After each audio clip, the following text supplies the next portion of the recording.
Verifikasi faktual partai politik akan dilakukan oleh Komisi Pemilihan Umum Kabupaten Oku setelah selesai KPU Pusat melakukan verifikasi administrasi parpol yang berlangsung usai masa pendaftaran.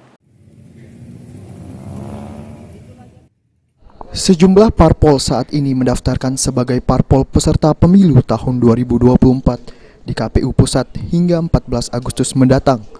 Setelah itu, bulan Oktober mendatang barulah KPU daerah akan melakukan verifikasi faktual.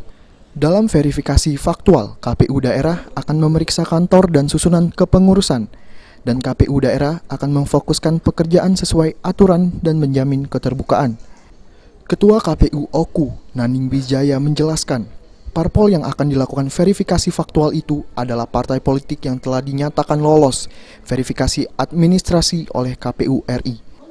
Menurut Ketua KPU Oku, jika parpol ingin lolos verifikasi faktual, wajib memiliki sekretariat minimal 50% dari jumlah kecamatan yang ada di setiap kabupaten atau kota.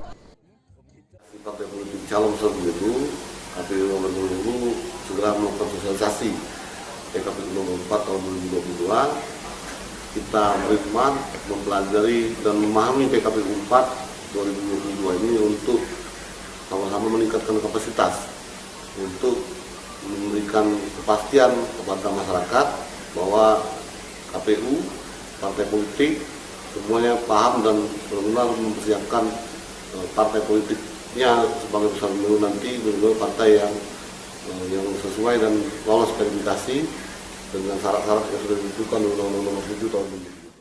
Dijelaskan Naning, kepengurusan parpol di daerah wajib memenuhi 30% kader perempuan dan jumlah anggota minimal 1/1000 dari jumlah penduduk di setiap kabupaten atau kota. Ari Pranika, PAL TV.